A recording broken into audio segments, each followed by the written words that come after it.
تو ان the end کیا ہوا, کرسچینٹی فالسیفائی ہو گئی. صحیح ہے. اب کرسچینٹی نظر نہیں آتی نا, مطلب ایون کہ اتنی ارریلیونٹ ہو گئی تھی کہ جیسے اب آتا ہے نا گیلیلیو کے بارے میں, گیلیلیو ہم کو جانتے ہیں, گیلیلیو اس کے کنٹریبیوشن کے بارے میں, مذہبی آدمی تھا, کرسچن تھا حالانکہ.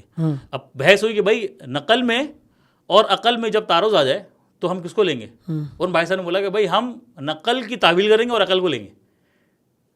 مطلب اتنے وہ لاجیکلی ہم بات کریں گے. ہاں, ہم بولیں بھائی نقل جو ہے جو آ رہی ہے ہمارے مذہب سے ہوتے آ رہی ہے, ہم اس کی تعویل کر لیں گے, ٹھیک ہو گیا. عقل بھی جو ہے وہ لیں گے. اب اس کے بعد سلسلہ چلتا اب ہمارے پٹنے کا سلسلہ شروع ہو گیا. اب مذہب کا یعنی اب مذہب بیداری تب شروع ہوئی ہے, خدا بیداری کہ یار خدا تو ہمارا کوئی کام ہی نہیں کر رہا, نعوذ باللہ. مطلب یہ عیسائیت میں یہ ہوا نا کہ یار ہم تو پٹے ہی چلے جا رہے ہیں, تو اس کا مطلب ہے کہیں یہ دین کی ساری باتیں تو ایک قصے کہانیاں ہیں.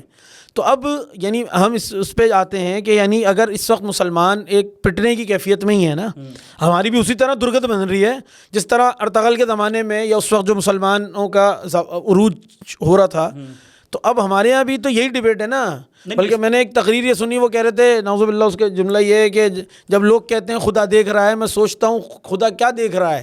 یعنی اس طرح کے جملے, اس طرح کی تعویلات. جو بات میں نے بتائی نا, اس میں سب سے امپورٹنٹ بات یہ ہے کہ آج ہمارے یہاں بھی مطلب اس وقت پادریوں نے سوچا کہ بھائی لوگ ہمارے دین کو نہیں سمجھ رہے, لہٰذا ہمیں اچھا اس پہ نہ سمجھنے کے لیے پادریوں کو اپنی بھی بہت ساری باتیں تھیں جو ان کے اپنی الگ, انہوں نے جو نو چیزیں اپنی خود ساختہ شریعت بنائی ہوئی تھی, اس کا دیکھا دیکھیے آج ہمارے یہاں بھی لوگ یہ کام کر رہے ہیں. مطلب آپ کو سننے کو ملتا ہے نا فلانا آیت کا مطلب جی بلیک ہول جو تھا نا, وہ فلانا آیت کا مطلب وہ بلیک ہول ہی تو تھا, فلانا آیت جو ہے قرآن کی اس کا مطلب تو یہ جو پورٹلز کی جو پوری تھیوری ہے وہی تو مطلب ہے. اللہ تعالیٰ قرآن کے اندر یہ تو فرما رہا ہے بلیک ہول کے بارے میں. تو ہم کیا کر رہے ہیں, ہم بیسکلی جب قرآن لوگوں کو سمجھ میں نہیں آتا تو ہم سائنٹیفک چیزیں لگے لوگوں نے سمجھنا شروع کر دیتے ہیں. اب لیٹ سپوز خدا نخواستہ 200 سال بعد لوگ بولے بھائی بلیک ہول کی تھیوری تو بالکل ہی بیکار چیز تھی, تو آپ کو قرآن پہ کوشچن آ جائے گا بھائی آپ تو کہتے ہیں یہ آیت ہی بلیک ہول کے بارے میں بتا رہی ہے. تو ہم کہتے ہیں لوگوں کو بھائی آپ جو نا یہ دین کے معاملے کو نا ذرا سائنس سے چپکایا مت کرو کہ جی سائنسی معاملات کو نا آپ پھر قرآن میں کے اندر لانا شروع ہوتا ہے. تو یہی عیسائیت پہلے کر چکی, اس چکر میں کیا ہوا, عیسائیت ملے میٹ ہو گئی.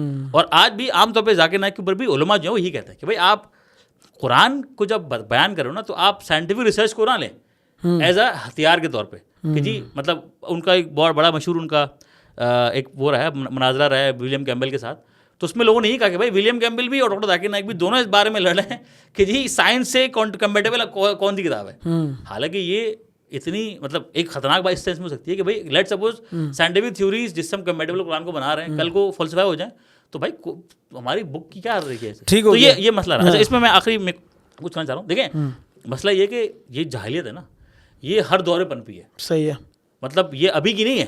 میں ہم جب یہاں سے شروع ہوئے 1700 سے, اور پھر ہوتے ہم جب پیچھے گئے, میں نے 2 دن آپ کے لوگوں کے نام بتائے جس میں نیچے موجود ہے. نیچے نے تو باقاعدہ فرق بیان کیا کہ بھائی ایک ٹریڈیشنل سوسائٹی جس کو ریلیجیس سوسائٹی کہہ سکتے ہیں اور ماڈرن سوسائٹی کے فرق کیا ہے, کون سی بہتر ہے کون سی بدتر ہے.